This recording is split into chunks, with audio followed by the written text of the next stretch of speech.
now being recorded. If you want to join in on the session, you're more than welcome to do so.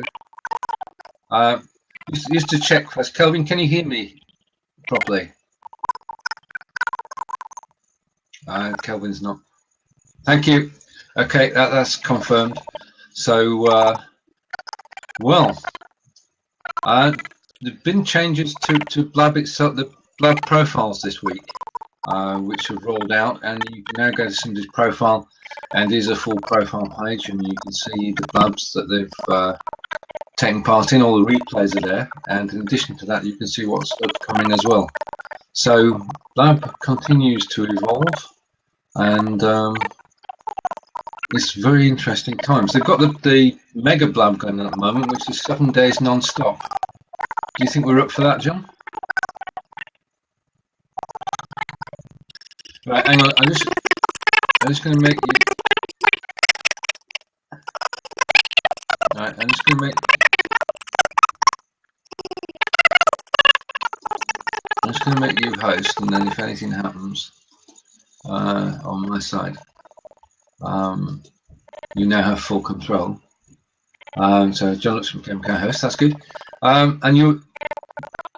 Another question, Kelvin. Can you hear John properly?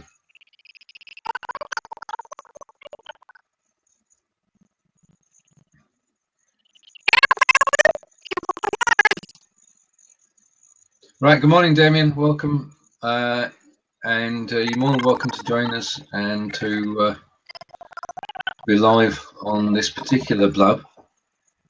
I've got all sorts of strange sound problems. Yeah, I just hear a squeaky voice as well, John. Is it going through? No.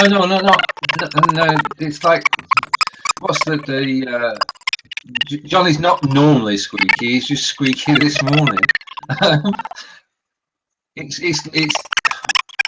what was a novelty act. John's going out. He's going to come back in again, and hopefully. Morning, John. Good morning. Any better? That's a lot better. Yes. What was that? Do we know? Or don't know. Press the X and called in again. And right. Okay. There we go. Fine. Yes, we're now. You'll be able to hear what you sounded like on the playback. Wonderful. Right. Okay. Now we're happy to Blab, and we're happy for anybody to join in and ask questions. Last week we had people from Aberdeen, and where else did we hear from? Aberdeen. We had Blackpool. Indeed, we did. Lancashire was well represented. Yeah, two Lancashire accents on the screen at the same time. And yeah, we've got this Burnley fan. He's here, a Tangerine fan. I don't know what they call the Aberdeen people, footballers. I won't own up to being a Villa fan, not in our current state. Right, I'm quite happy being a Burnley fan at the moment. Yeah, I don't know how Burnley do it, because there's only 70,000 population, and yet they're in the top 3 in the Championship. I know that's not the Premiership, but it's only one step away. Oh, they reckon the Championship is tougher than the Premiership this year. Well, if you look at the number of teams that have actually been in the Premiership that are now in the Championship, it's totally amazing. And there's a lot of money in football. Welcome, Kevin. Morning, Kevin. If you want to join us live, just press where it says calling, and you're welcome to come in and have a chat. Now. And PPP Insiders. Good morning too. Good morning. Yes. As we say, you're welcome to come on board and have a chat if you have any questions. Blab is very easy to use, as you know. There's no software to download. You just go to the URL, and all you need to listen is your.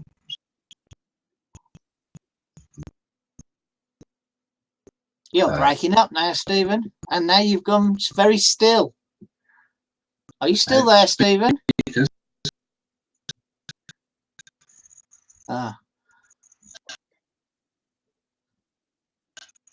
Now you're okay. Fine, Damien.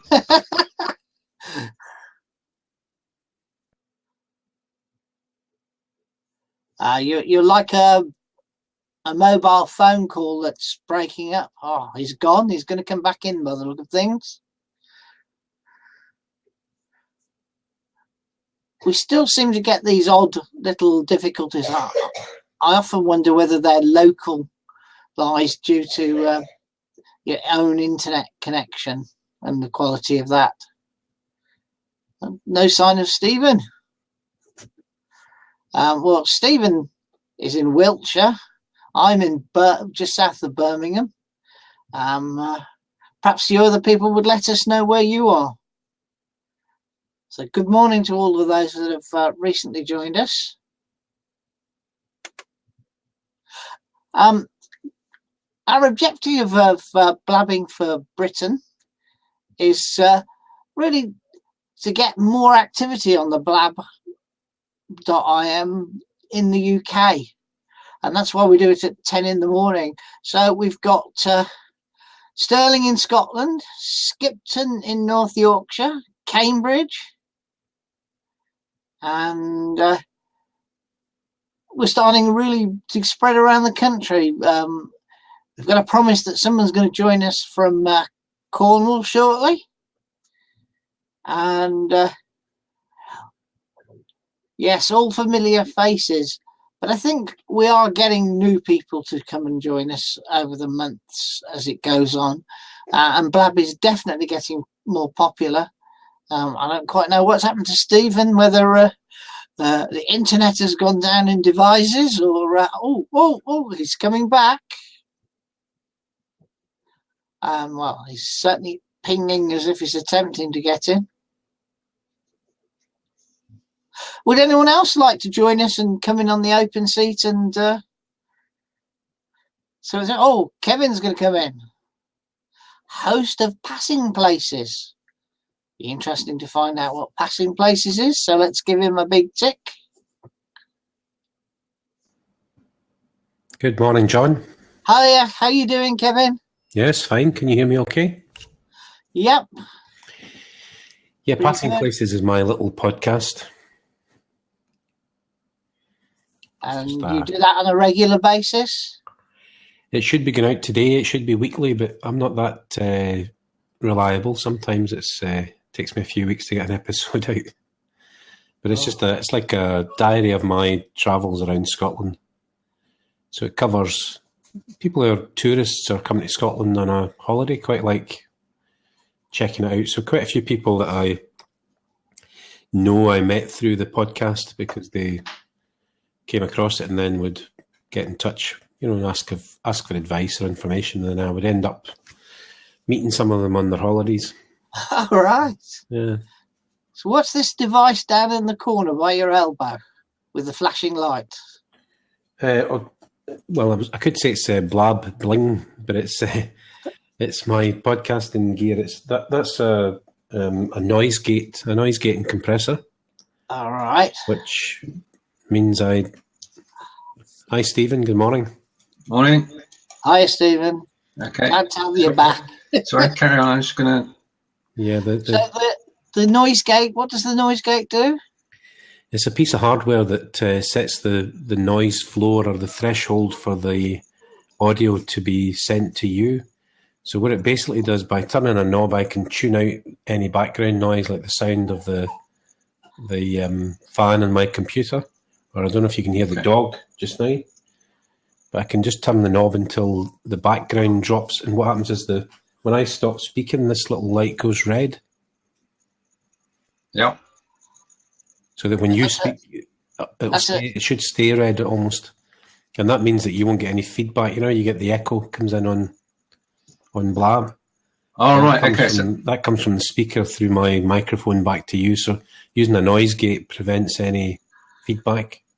So I don't need to wear headphones or earbuds. Yep. Is it an expensive device?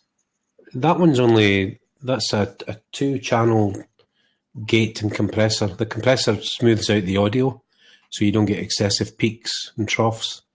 And that whole device it's a good brand, but it's only about £90.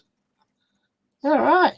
Which for podcasting is fine. It's totally over the top for Blab, but works for podcasting. So if it's working well, I've just switched over to, I don't know if you can see there, I've got a pop filter. I've got a condenser microphone sitting here, and condenser microphones are super sensitive. So I only set this up yesterday. This is my podcast mic because I'm podcasting today. And it's much more sensitive to feedback because it picks up room noise. So I've got my dog whining because it's that time of day for him to go. I don't want to say the word because he knows it. I have exactly the same. If you say the W word, the dog is straight at you. Yeah.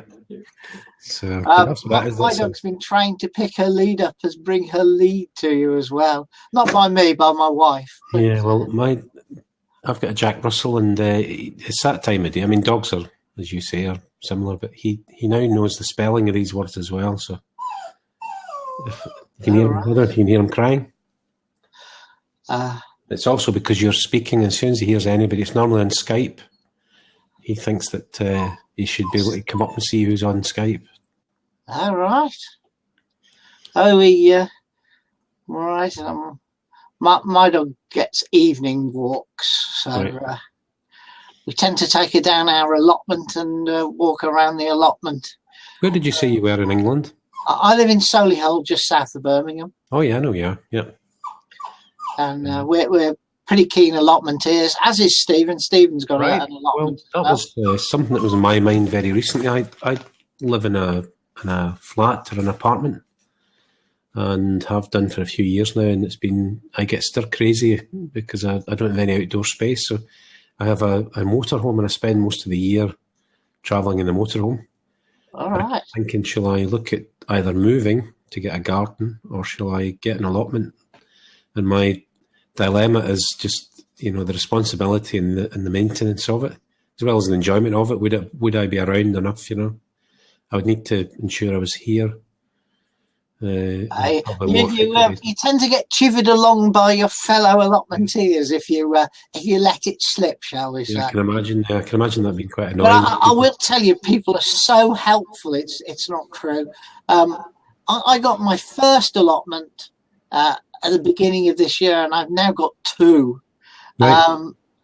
And it was more than waist high in weeds, but people rallied round. They helped me trim it all down, and people came and helped me dig it over. People came and gave me fruit bushes, plants, and if ever you want any help, as long as you're prepared to help other people, will pile in and help you at your allotment.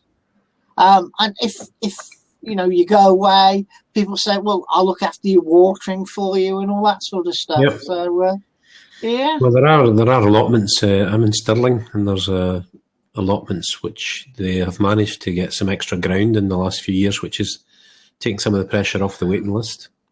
There is still a waiting list, but it's probably more realistic that if you're keen to add your name, that you might get in a year or two. So maybe I should think about it. Well, the allotments I'm on are Birmingham City Council allotments, but they're actually in Solihull. And there's a 6 to 7 year waiting list in Solihull. Gosh. But I was able to get an allotment same day in Birmingham. Literally went there and signed up for it on the day. And the one I'm on is as big as your local park. It's huge. It's got a couple of 100 plots. Oh, well, so there'd be quite a sense of community as well there. There is. There's regular events as well. One of the things I do like about our allotments is there is areas set aside that are not allotments. So you've got some open areas that are just natural. And then there's one large area that's kept mown on a regular basis where events take place, and people can hold events on there, and the local church come and join in as well. They've got their own double plot, and they hold every month they hold a coffee morning. and so people can come and join in the coffee morning. And then 4 or 5 times a year, there are events held by the Allotment Association as well. So we had a pumpkin pie day recently, and everything was, grown on the plots. Mm-hmm. So it's quite good fun. We have, burger events and that sort of thing. Yep. Sounds good. And it's got a bit more community because we've got a shop. So people come in on a Sunday, which is only open for an hour on a Sunday morning, but you get a whole group of people come in between 11 and 12 to take advantage of the shop because the prices are far better than you get in the high street. And so, that's the plus side. I've also got the garden as well. So the garden has the advantage that you can pop out and do something anytime you like. And if I get fed up of sitting in front of the PC, I'll go into the greenhouse and pot some plants up or take some cuttings or something like that. So, you've got a bit of a decision there, haven't you? Do I move to a garden or do I take an allotment? Yeah. Stephen, you've got an allotment. So what's your opinions? Indeed, I think the allotment's a wonderful thing because I only discovered it sort of 3 years ago. Yes, it's basically, for me, it's better than the gym because you can go out, got to walk to it first because it's not... it's about 3/4 mile away, so that's some steps, and of course 3/4 mile back. And then while you're there, you're actually out in the fresh air and you're working, and you're actually doing something. Because you've got to prepare everything to plant, and then tend it while it's growing, and then hopefully you get a good crop, which is obviously dependent on the weather. And some years crops are better than others. But for exercise, I don't think you can beat it. And you're out in the fresh air, and of course you're out in all weathers because you can't sort of take a sickie if it's raining. You've still got to pop out and have a look. Yeah, and just everything about it sounds good. In terms of the growing your own as well. The actual output, getting your own vegetables and things, and some fruit would be great. Yeah. So I'll give it some thought this winter. I find. I retired about 6 years ago, and I spend most of my time running around Scotland in a motorhome. So I have to make some adjustments, but I can always get back to the central part of Scotland on a weekly basis, almost, if need be. It's whether I would work out my sort of schedule a bit differently because I'd want to make sure I was keeping on top of it. Got hens on yours, haven't you, Stephen? No, the hens are in the garden. Oh, the hens are in the garden. All right. Yes. Keeping hens is another worthwhile pastime because you can't beat fresh eggs every morning. Sounds good. So we're living out in the country, and we're living not quite the good life, but it's. I heard you mention devising. I don't know the area well, but I had. Work connections in Bath for a number of years, and I used to do some work with Wiltshire County Council, contracted stuff. So I was in Devizes a few times. Have I got the right place? You've got the right place. Yeah, it's in the centre of Wiltshire, between Avebury and Stonehenge, and not far from Salisbury. Yep. It's a great place to be. There's always something to do. Sonia's got hens in her garden as well. Well, I think in London as well. We had hens for about 25 years, and then 32 of them got ripped a bit one night by Mr. Fox, and my wife said we'd had enough upset. That was it. Yeah. That's. I mean, ours at night have got to be in an enclosure which is fully protected against foxes. Well, we thought ours was, but it wasn't. Yeah, well, unfortunately, the fox got next door, but it didn't get. Obviously, it would be close to hounds, but it didn't actually get in. We've got what is known as an igloo, EGLU. An igloo is a pre-made run and living quarters, and it's all sealed unit. Thing, isn't it? It is, yeah. It's a big sealed unit. Well, it's effectively sealed, and it's easy to clean and easy to look after the hens in that way. But again, That's all part of being in the country. Fresh eggs every morning. Damien has asked, what do we all do? Okay. Now, what you can do now, when a question's asked on the right-hand side, it appears on the left, and then we can bring it up on the screen in the spare seat. Right, okay, I'll start. I am a software designer using SQL Server. I write software for distributors and manufacturers, and manufacturers is from raw materials in through to finished goods out, all processes in between. And distribution side is basically, the majority of it is actually importing into this country, repackaging and exporting around the world, and then any other sort of sales side. My latest project, as you well know, John, is called Astrantia, and my partner Angelica is a German teacher and translator, and that gave me the idea that we can use Google Translate to read foreign web pages, to read French newspapers, German newspapers, etc. But you're always having to flick between the two, between the original and the translation. Astrantia is a Windows-based program which allows you to see the original and the translation side by side. So we've been going a couple of months now. We've got happy users, and that's my latest thing. And might put a link in later, but this is not about marketing. This is just about chatting. I run a little one-man band marketing consultancy. So I work with mainly small businesses. I do have one larger client, but most of my clients are smaller businesses. And I do everything from, this week it's been signs for a piece of land for sale, and some photography work to go with that. And I'll do everything from getting the concepts together, getting the signs done, designing the signs, getting them printed, and ensuring they get put up. I do websites, really anything anybody wants within reason. I'm working with a catering company who just signed a deal to sell product with a coating that kills bacteria. So that's an interesting project I'm looking forward to working on over the next few weeks. And we're going to make a little video about that. And then we're going to issue press releases, push that into Facebook type market, tweet about it. So quite an interesting little project. And Kevin, I think you said you retired, didn't you?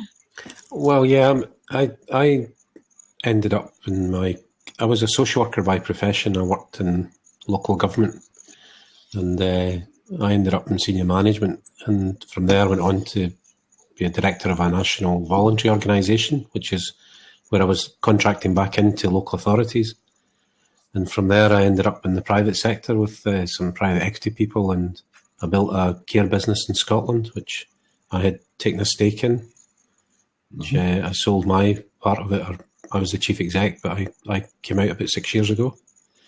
And I really wanted to try and do things in my 50s that I probably wouldn't do if I'd stayed on to 65 or whatever. So running around Scotland on a motorbike and things. So I've now started off with a camper van, now got a motorhome.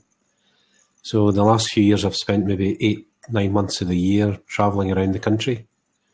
And I just spend a lot of time in very rural areas and islands and things. But this year, over the last year, I've always been geeky and doing websites and things. So almost on a friend basis or referral basis, I've been doing some audio production for people for their podcasts, and I do a lot of websites for people. And I have servers. I have a reseller account for hosting plans and things. So I've now set up a little company. My plan was to try and develop a lifestyle business from the van, so that I could just have enough clients to pay some of the ongoing costs of fuel and site fees and things like this, because obviously the cash burn is horrendous if you're not working. So that's what I'm doing this winter, is going to try and build that presence a little bit more online, and take a few more clients on, and hopefully be back out on the road again come February. And the Scottish weather doesn't put you off? Well, the thing that keeps me grounded in Scotland is I've got a daughter was 14 a couple of days ago, and I see her at weekends and school holidays, share childcare and things. So once she gets to be a bit older, maybe if she goes to university or gets a job or a boyfriend or some permutation of all these things, she'll want to spend less time with me. So I would then, ideally, I would be heading over to, I don't know, somewhere in Europe, maybe go over to Spain or somewhere for some of the winter, because in Scotland, as you can imagine, when you get to this time of year, you're heading for about 7 hours daylight by the shortest day, depending how far north you go, less than 7 hours. So if I'm in the van and I'm parked up in a lay-by somewhere, 4 o'clock in the afternoon, it's pitch dark, it's blowing a gale outside, it's heavy rain, and you're going to be sitting there burning Calor gas in the van till 9 o'clock the following morning. It's not much fun, really. You know, so I end up coming home around about now. So,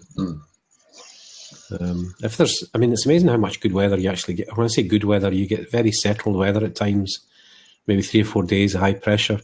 In Scotland, I'm sure the same in many parts of England. You know, the rural areas are beautiful when you get a crisp, dry spell.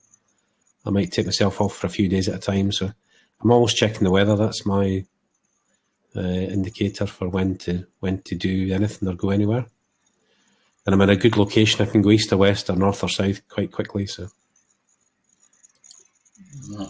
that's one of the beauties of living in Wiltshire. That we enjoy walking, and we've got the Kennis-Nevin Canal, which runs from London effectively through to Bristol, and you can go for a walk on there, and you can go 5 miles, 10 miles.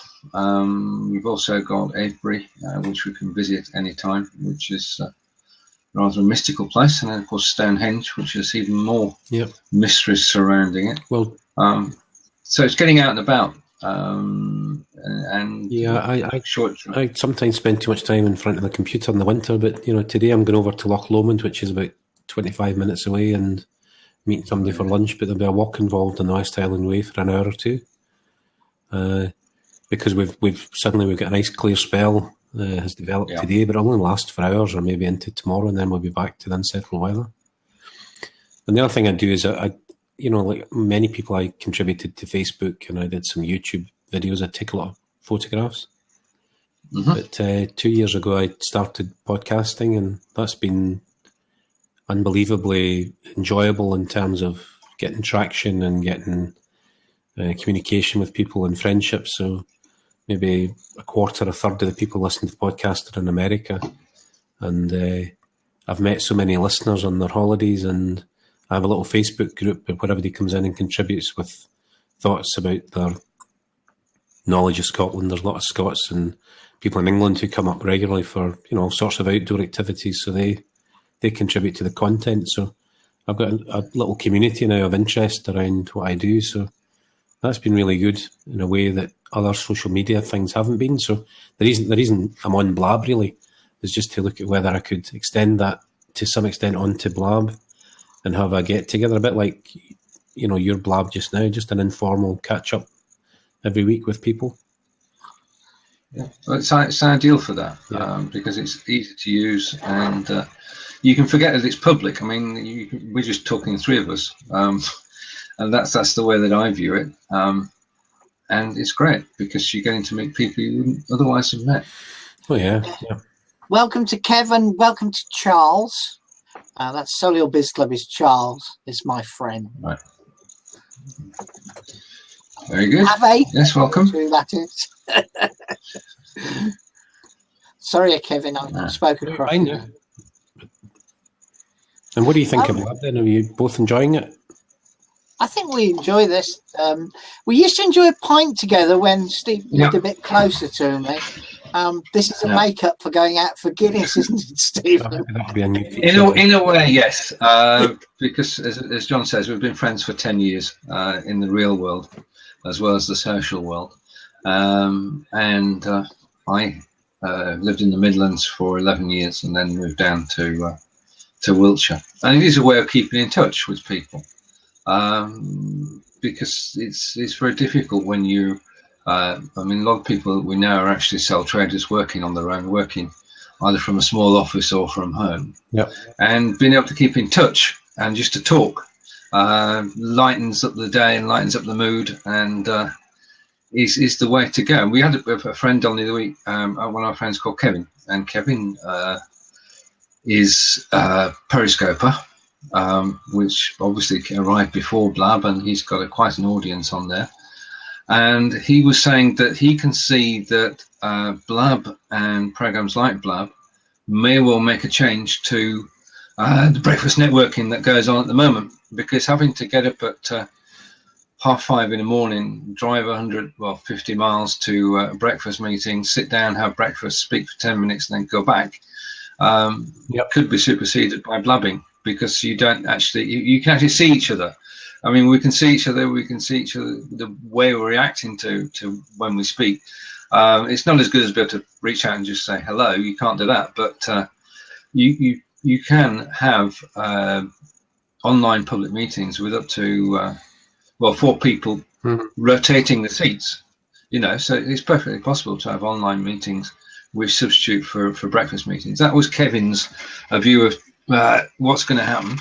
Do you take part in breakfast meetings yourself? Or? No, but I can see the value, and I can see how Blab could work really well. I think for me, I've just been waiting to see a bit more growth in the platform. It's been, I suppose, slow but steady in terms of numbers. I stay up late quite readily, and I see the sort of rush hour when America's comes online and starts to see all the blabs from America. But I'd love to see a lot more verticals in terms of topics. So the early adopters like yourselves who are pushing the envelope in terms of, blabbing for Britain. It's things like that I'm looking for, that I can see content.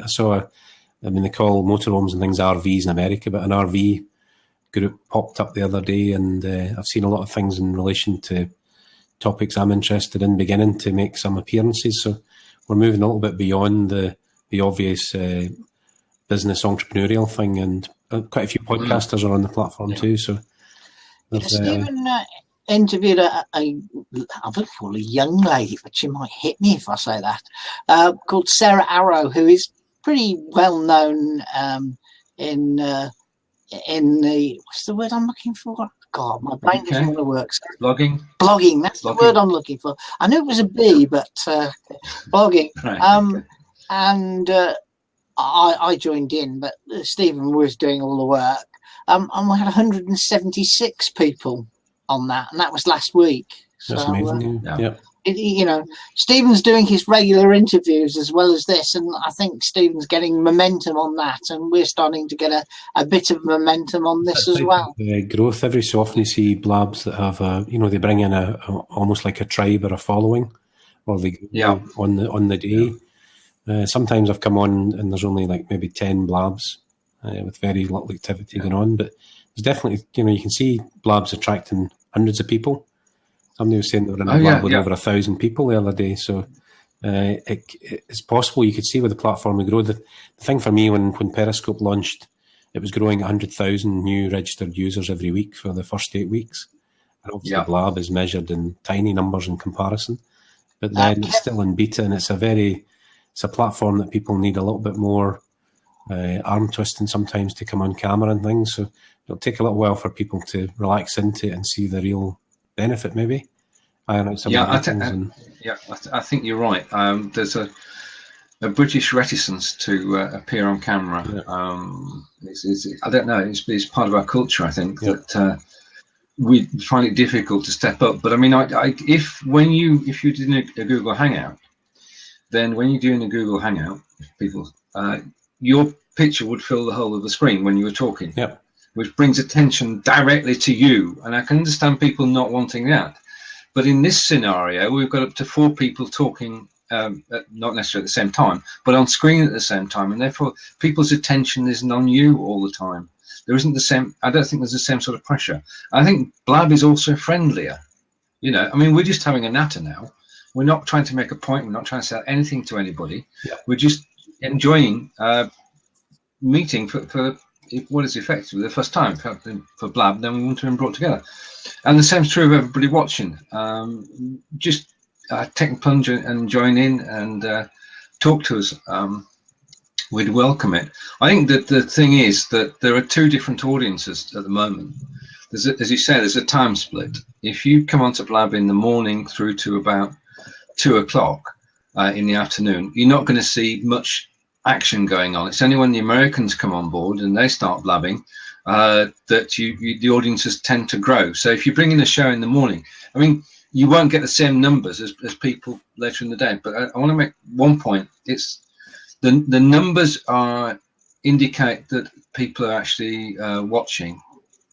What we found, and we don't really care about the numbers, is the number of people are getting involved. Like, we're grateful that you stepped in today, Kevin, and joined us on camera. Everybody else is welcome to do so. But we're finding that we're getting greater involvement just by having the personal touch from people joining in. Oh, sorry. Yeah, as we've just been reminded by Kelvin, early in the day, it's the Australians and the Kiwis as well. So there's 3 time zones we're going through. We're going through Australia, New Zealand, UK, Europe, and then the USA. You're right about the British and the almost the shyness. When I started podcasting, it took me weeks to decide that I was prepared to go public with my voice. I was concerned about nobody likes the sound of their own voice anyway, but that was a big step in terms of loss of privacy for me. And then the idea that I'd be on camera, I mean, effectively in a chat room in a live chat room online is really odd. But that's a sign of the times where the technologies are colliding, really, and the speed of the internet is improving. So it'll be perfectly normal, I would have thought, for people to be exchanging these types of discussions in future. And the Blab team were saying that, I agree, the idea of a private Blab would be real interesting, but they're pretty adamant short term that other platforms like Skype have that covered, and they want their unique selling point is this interaction in a public forum. I think the downside of the going for the private is it's not that pop in and off you go. There's security and a bit more involved. Stephen and I checked out Appearing 10 days ago, wasn't it, Stephen? It was, yeah. And we have to say we were really impressed. When we first went on, we rated it 1 out of 10. And then we started clicking on things and suddenly found you could do great things and that you could actually end up with a pretty large screen sharing your desktop and people down to the small versions of people down the one side. So you could actually end up with a classroom of about 8 people and it comfortably works. Yeah. So Appearing looks to be going in the right direction for the private meeting where you want to share a desktop and share other information. But we just love the, one click and you're in here. Type the address and then one click. Quite addictive, yeah. I mean, once you get overcome those basic technical problems of getting your camera and microphone recognised and the permutation of Firefox and Chrome and different things, but once you get that sorted individually, if people know how to get in and for it to work, then it's a very easy platform to use and it has amazing functionality, really, I think. Really. Damien, you asked what do we all do? Perhaps you others who don't want to come on screen could tell us what you do through the messages. So, Damien, what do you do? Oh, and welcome to Joanne. And to... I'm not quite sure how to pronounce that one, Stephen. Do you want to have a go? Fajo? Fajo. Perhaps. And Paul, welcome, Paul. If somebody could spell it phonetically, we might stand a chance. No. There seems to be on Blabs. What we found on these personal Blabs is that you go for the first sort of half an hour, and then people start to join in. You've got to keep going at least half an hour. I mean, Jon and I would never take part in... Oh, we've got some... Okay. Welcome, Paul. Hello. Hey, Kevin, how are you? Good morning, Paul. How are you? All good, thanks. That looks like sunshine on your chest there. It's my lamp. I've got sunshine in my room.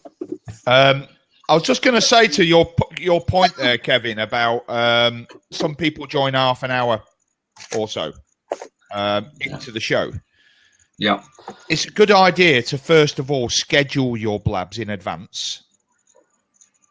Which we do, yeah. Right?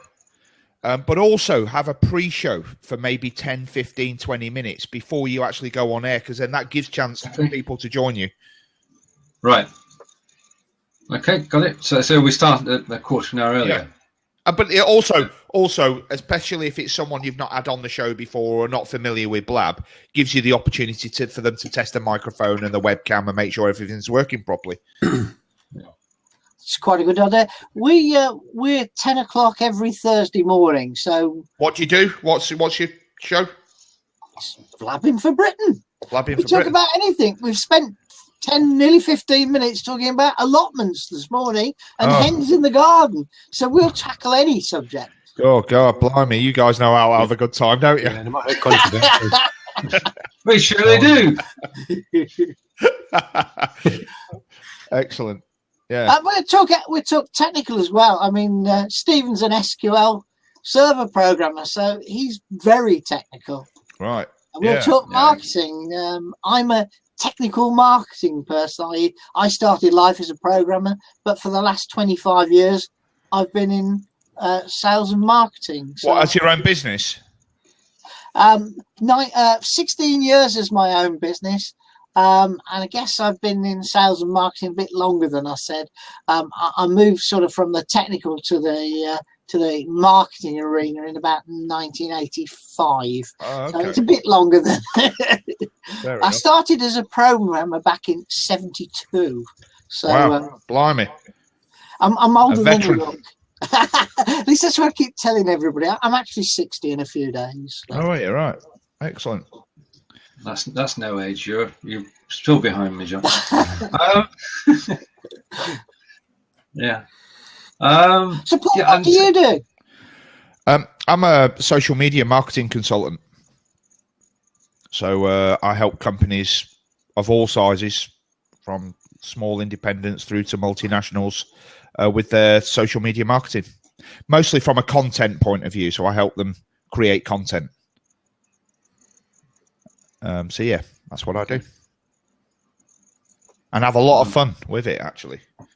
Good. Well, I think that's important to actually enjoy what you're doing. You're very fortunate. If I am very fortunate. I've got some amazing clients who do incredible things. I mean, yesterday I was working with a company who specialise in the paleo primal lifestyle.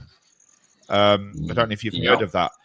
Paleo diet, yes, we know. Yeah. Oh, I know. Yeah. And they have this amazing cafe stroke pantry in the area that I live in. The food they make is amazing, and I was with them all day yesterday. And whenever I work with them, I get really well fed. And just because it's healthy doesn't mean to say it's not nice. I mean, the food they create is absolutely delicious. Yeah. Yeah, and social media is such a broad church that there's so much to it, isn't there? I mean, you've got to be involved in Facebook, Twitter, LinkedIn. Well, you don't. Do you specialise? No, like I said, my speciality is content. So I give the organisations content or show them how to create content to populate their channels. So whether it be Facebook, Twitter, so on. So you do need to have a basic understanding of those platforms. But really, most of the clients I work with are already on a platform and know how the platform works. They just don't know how to get the most out of it from a content point of view. Yeah. The thing I like is I was saying earlier that, Paul, that when I get into the podcast and the audio in comparison to anything that I'd contributed at a hobby level on Facebook and Twitter and YouTube, the traction when you share audio through people's earbuds or their headphones is amazing. And then when you see this move into live streaming, social media is becoming so much more interactive for people, engaging, and so meaningful, in a far faster way than exchanging Twitter handles and having followers in your thousands sometimes doesn't necessarily translate into any engagement or traction. Whereas in Blab, you're making all sorts of relationships, whether they're business networks or friendships or both. Or well, one of the things that I've been saying for years as a social media consultant to my clients is that don't get hung up on followers. Followers actually isn't that important. What is important is that your followers are, first of all, organic, in that they're following you because they either know you, they're interested in what you've got to say, they've met you, or you have a common interest. Yep. Right. That's what's important, because then real engagement begins to occur. Where, for instance, on here, Stephen, I don't know you. I've never met you before. This is the first time we've ever met. If I followed you on Twitter now, actually, let's say I'd followed you on Twitter before we'd met on here. I wouldn't know who you were. Wouldn't know anything about you. We've never met. It's just a random follow. Probably following you because I'm trying to get a reciprocal follow. Right? Yeah. That's how most people use Twitter. Okay. Especially from a business point of view, they just think it's all about followers, so they just follow a load of people and hope they follow back. But those people are never going to really look at what you put out there. The difference using a platform like we're doing today is that I've now looked at the whites of your eyes. We've met each other and the interaction is as good as if we met face to face in offline. I agree on that. Yeah. So if I now follow you on Twitter, I know you. I've met you. Yes. And that's the difference. And I think that's what people don't understand about social media is that when about followers is that really what you want is engagement. So even if you do follow somebody for a reciprocal follow, make sure that first of all there's a common interest there. There's some kind of connection. And start talking. It would be the same as going to a networking event. I don't know if any of you have ever been to business networking events. I've been to hundreds of them in my life. I have no desire to go to any more, if the truth be told.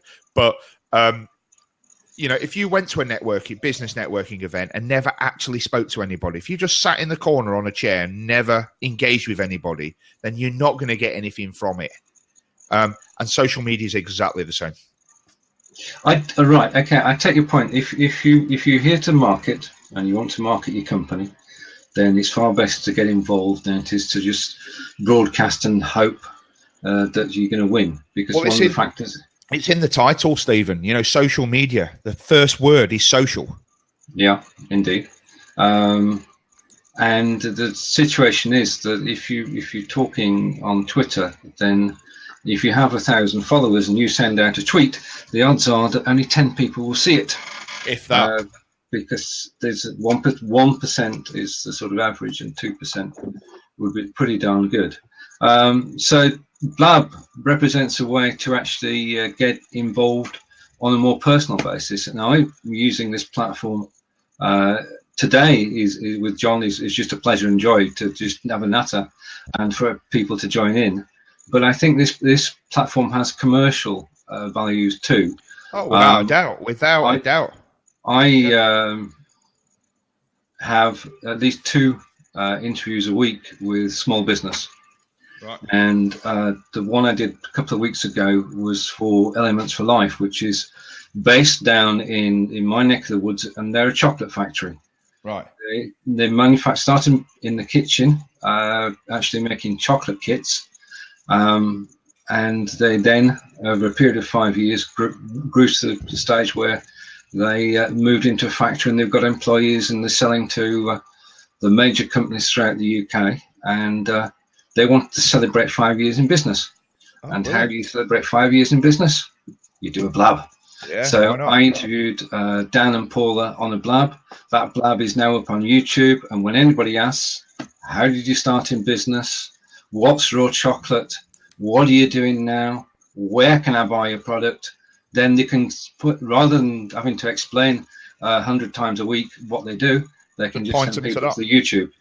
Yeah, absolutely. That's a great use case for it. There are lots of people making money out of Blab already. I am, to a degree, not directly, I suppose, but so the client I was with yesterday, will be doing their first Blab with me in a couple of weeks' time, and I'll be introducing them to that with a view for them to doing a monthly show.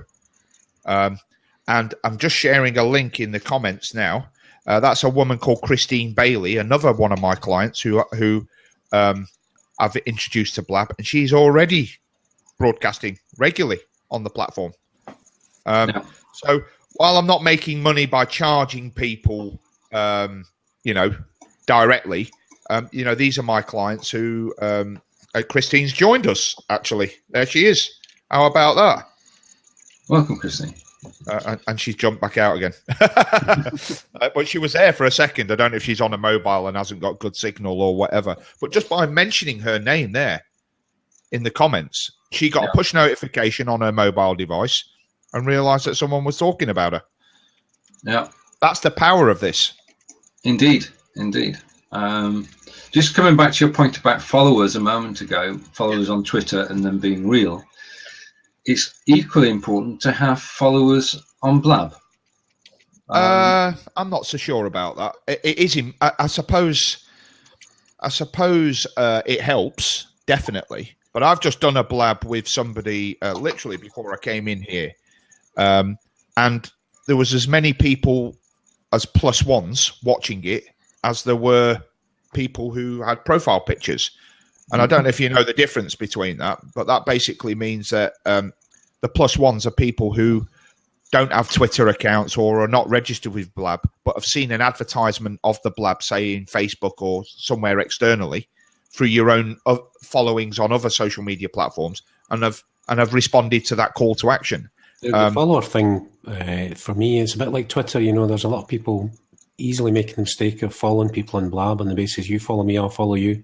You end up with some big numbers. But as the platform matures and adds a bit more functionality, at the moment it's not that good in terms of being able to see who's online or what they're doing. But I would like to see a situation where the profile page, which has been updated this last few days, I would like to have some capability to filter and search by relationship so that I can sit down and say, well, Paul and I have been on 15 different Blabs in recent times together, so I can immediately, refresh my memory about individuals and or check their online and or invite them to a specific Blab. Rather than at the moment, that was like a shout from the rooftops to Christine, and she happened to see it to come on. Yeah. There's a few bits as the platform develops where the social side of it in terms of relationships and having some sort of, maybe they'll ask you, Stephen, to do the database for them, would be really good to see that added value from the followers. Yeah, I agree that there are a great deal of things. I think they've got the base technology is right. This four up at one time on the screen, live video chat, that's working perfectly apart from internet connections, over which they've got no control. And I think the integration of Twitter is good, and the question and answer session was built up quite nicely from what it was. Ban any more Kevins joining. I see that Kevin Black's just arrived. It's far too many Kevins appearing on this platform. It's completely undermining my brand. I mean, one thing I'm going to do, I've just noticed on my platform when you said about followers there, on my profile, when you mentioned followers there, is that I've got 490 followers and I'm following 200. Now, I've turned off my notifications. I turned them off ages ago because I was just getting too many notifications. And what I'm going to do is I'm actually going to go in and have a cull of the people I follow. I'm going to get that right down. In fact, and if you look at my Twitter, actually, the amount of people that I can't tell you how many followers I've got because I don't really pay much attention to it, but I know that my follow to follower ratio is wide apart. I hardly follow anyone compared to the amount of followers that I have. It's a very small percentage in comparison. So, and I'm going to do the same with Blab. Yeah, I mean, there's no wrong way to do social media. You do it the way that works for you. I follow 20,000 people and I've got 19,000 following me. Right, that's not going to change. I'll always follow more people than are following me because that's the way that I work it. I'm keep within the 10% problem. The beauty of Twitter, though, is that you can set up Twitter lists. Okay, so I've set up private lists. They're not public ones, and I've got one. I'll give you an example. One of my lists is called My Fave Follows. Mm-hmm. So these are people who I am interested in what they've got to say. Okay, but I want to see it when it's convenient to me. Okay. Right. So what I do is maybe once a day, twice a day, I'll go in and have a look at that feed. And there are people on that feed that I don't actually physically follow. Because with Twitter lists, you don't actually follow. You don't have to follow somebody for them to be a part of that list. I'm going to, sorry guys, I'm going to jump out. I know you've got more people in the room, so you can invite somebody else in, but I'm going to head off to Loch Lomond and grab this hour or two sunshine. Good to see you, fella. Great to talk. I hope to see you again on future Blab. Thanks, John, and thanks. Cheers, Kevin. Catch up with you. I'm sure we bump into each other quite often. Yeah. Cheers, Kevin. Cheers, mate. Bye. Anyone like to fill the seat? Eris Tech, get in here. What's this? Good idea about this, Paul. I've created another Twitter account to keep an eye on the news and events. All right. Well, with lists, you don't need to do that, my man. I know. It's a crazy situation, but you find I'm in a situation where for the last 4 years, 5 years, I've been growing my Twitter feed. Sorry, my Twitter followers, and I've been following people as well, of course. And I've now got 26,000 of them. But how many of them are actually of any, should we say, use to me? I don't know. Hardly any, I would suggest. But the thing is I think that for every tweet that I put out, I've got about 4 or 5 people retweeting it. And I used my feed and the company feed, which has only got 100 or so followers, to try to promote the Blab that we did yesterday. And by all accounts, nobody really took any notice of it. Which is fine, because you have to understand what your actual value proposition is to your followers, and it obviously wasn't yesterday's the topic which they liked. What was the topic, out of interest? We're just we're a startup, and we're creating technology in what you might call emotional. In fact, what we call emotional analytics. So we are taking emotional data from things like face reading and galvanic skin response data. And yesterday's Blab was about we're creating, or I'm creating, a community about our stuff to help us develop it. And one of the things we've got is a channel advocate, as we're calling it. It's a guy called Craig Johnson. He's a ex-student from Staffs University, but he's really into narrative in video games. So we set up a Blab yesterday to talk about narrative and video games. We did the usual stuff of promoting it on Facebook, on Twitter, and to a limited extent, I suppose, on Blab. And we had a good old natter for an hour. Nobody else jumped into the thing, but we have to start somewhere. I think that on Blab, I wouldn't worry so much about, again, it's the same thing that I said about followers earlier. Yeah. It can be said about Blab. Don't worry so much about there being lots of people watching it live. It's not that important. No. Because somebody just made the comment that in the UK there's a relatively small user base of Blabbers. Actually, it's growing. But again, that's not that important. I mean, the thing is that my advice to you would be, if you're going to use Blab for business purposes, is make sure that whatever it is that you do on Blab, particularly if it's on the record, is that there's some structure to it. Yeah. Okay. You can see here, because I'm about to do a Blab at 12 o'clock. It's called the Home Workers Network. It's a weekly show that we do every Thursday at 12 o'clock with 3 other guys. And you'll see there that we've got show notes. And all 4 of us have got the same show notes that we collaborated on Google Docs together. We have a pre-show meeting and an after-show meeting. We normally use a peer in to do that. And there's a structure to the show. Yeah. And a set agenda. For our event, we knew what we wanted, and we call them events. We're calling them an event, but we had a sort of a list of things that we wanted Craig to talk about. Right, that's a good idea. But the important part is whoever's hosting the show is make sure that it stays on subject, right? And then by doing that, what you can do is, where the value of that is that you can use the recording to populate your Facebook, your YouTube channel, and all that sort of stuff, and point people to that. I suspect the show you did yesterday, you may have gone off subject a little bit on things because you were having a good natter. There's nothing wrong with that. Yeah, well, I've got an academic on board, you see, as well, or an ex-academic, and trying to get him to shut up is going to be a challenge. Well, what you do is send him a copy of your show notes and say, that's what we're going to be talking about today. And I'm going to be keeping you on subject, you know. Yeah. I agree. And then that way, at least your recordings afterwards are of more value. Yes, indeed, yeah. And you say it's 12 o'clock today, you're going to be running this gig? Yeah, I'll send you a link. Thanks, that's cool. How long have you guys been doing this? It's been great listening to your advice, Paul, and wish you well with your next show. Thank you. I'll send you a link. 12. Okay, that's wonderful. And I think that the thing about Blab at the moment is to get to grips with the technology and enjoy it. Yeah. I don't think it's about numbers. It's about getting to know it. I mean, we're in at the very beginning, and it's an opportunity for us to get to know the system backwards, so that when we do get the audiences coming in the UK, we're ready to use it. How many do you reckon they've got in the UK at the moment? John?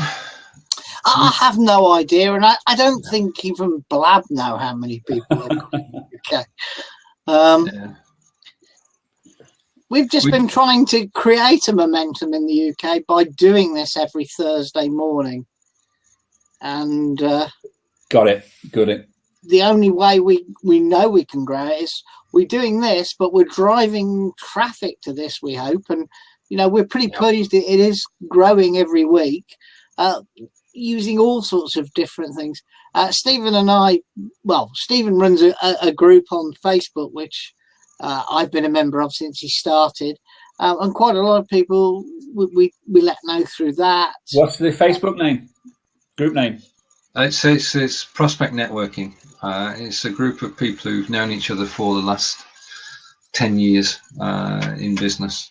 Got it. And it grew out of what was a site called Academy. Back in the day, 2002 through to 2011, that was one of the premier networking sites in the UK. And so the Prospect Networking is a group of over 400 people who Jon and I know very well. We've met, I reckon I've met about 80 of them in real life, which is obviously the aim. Jon and I drink Guinness together, we never get the chance. So it's that sort of arrangement. One has to. Yeah. But I think it's take a step at a time. I mean, there's no rules for this. We're making it up as we go along. We're busking it, aren't we? Good. Well, we're going to be doing our stuff fortnightly, and it's just, as you say, it's just about finding out about the medium itself. It's pretty bloody good, I think, to be honest. When you consider it's free as well. It's and I think the moving people to a particular event or a Blab, we just use the normal, should we say, you talk about prospect networking, but there's all the sort of qualification, identification of people who will be interested in what we're talking about. I'll jump into the Blabbing for Britain every Thursday morning, you say? Yeah, 10 o'clock.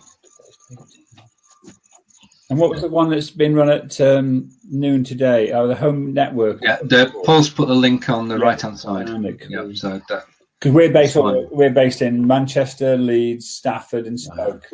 I'm Steve, by the way, just like you, Steve. Good name. Yeah, I'm from Burnley, so there you go. We rule the world, but we don't tell anybody about it. Us Lancashire folk. Yeah, well, my lady's from Cumbria, so right. Yeah, another beautiful part. I understand. And Paul's from Salford. Oh yeah, we're based tentatively in Media City. All right, yeah. It's a great vibe there, and we've got an opportunity. Talking about sort of promoting this stuff, that area is rife with companies, small companies, tech companies, and I reckon that the Blabbing for Britain, this is what we're on now. Yeah, that's where you are. We'll, assuming you'd like me to try and help and get involved. Oh yeah, sure. We could sort of get the Manchester guys on it. As I say, it's just about building an audience, isn't it, at the end of the day? Yeah, that's true. I mean, we've no idea where this is going to go, and we've no plans. other than to get more and more people in Britain involved before Blab comes out of beta, if that happens. Yeah, do you think it will? Oh yeah, I'm pretty sure it will.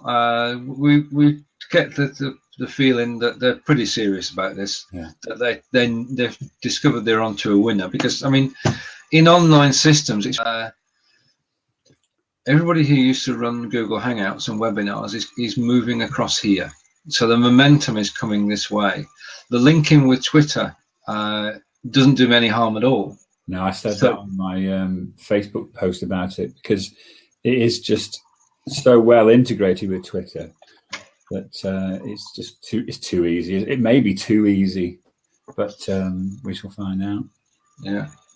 What, can I ask a quick question? I don't know if you can help. You know, at the top of the screen, you've got those what looks like two people, and then a number, and then there's the eye, or representation of an eye, and the number. What actually are they? Is it defined anywhere? Yeah, well, I've taken it to be. I'm willing to be corrected. John, do you want to? Oh, I'll just let Paul. Right. Okay. 26 is the total number of people watching. I can answer that for you if you want, very quickly, and then I'll jump straight back out again. Okay. So the 7 figure is the number of people that's in here right now, and that includes us. Yeah. So other than us, you've got 3 other people. Yeah. And 26 is the figure that's been through the room in total from start to this point. And so that's unique visitors, so to speak, to the room. Yeah. Now that includes the +1s, and the +1s, we haven't got any +1s at the moment. Now you can see across the top there, you've got little circle icons of all of us and the other guests that are watching live. You may see a circle that will say +1, +2, +3. And what they are people who are watching anonymously, so are not logged into Twitter and just watching through a web browser. Got you. Now, that could be they're watching, because, you know, live embed these onto people's websites. It could be that they're watching it via that or through somewhere else. Got it. Cool. Okay. Thank you for that. Brilliant. Thank you, Paul. I'll jump out and if you hover over.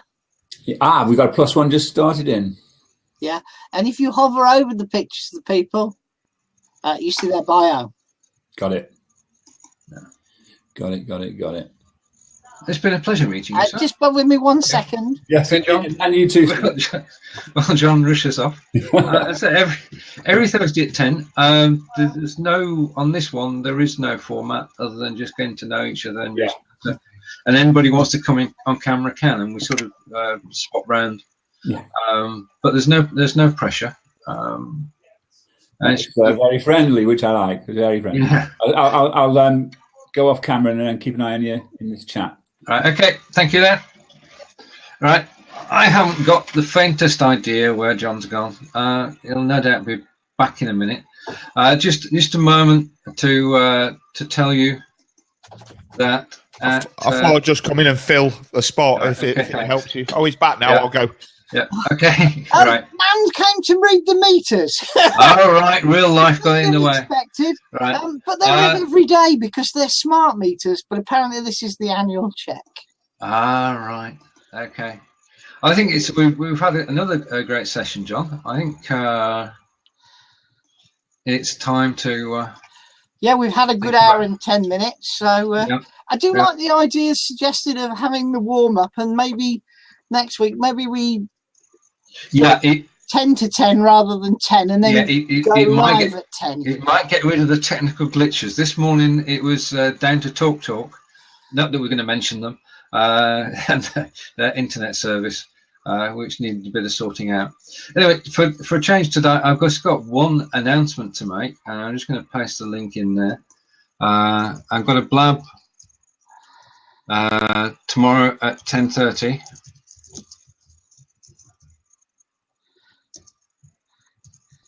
With Julie Bishop, and we were talking to Julie about her website Job Hop, and also she's actually interestingly started a Kickstarter campaign.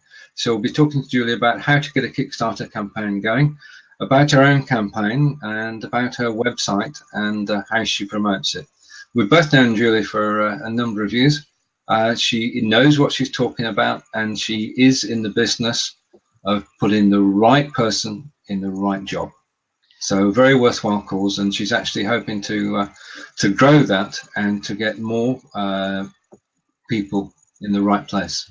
Sorry, John. Right, advert over. No, adverts are great. I probably won't be there myself. That's okay. Yeah. My car's having its first MOT tomorrow, so. Oh shit! Well, yeah.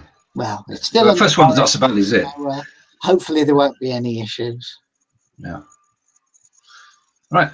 Well, thanks to everybody. It's been great again. Nice to talk about allotments, chickens, marketing, you name it.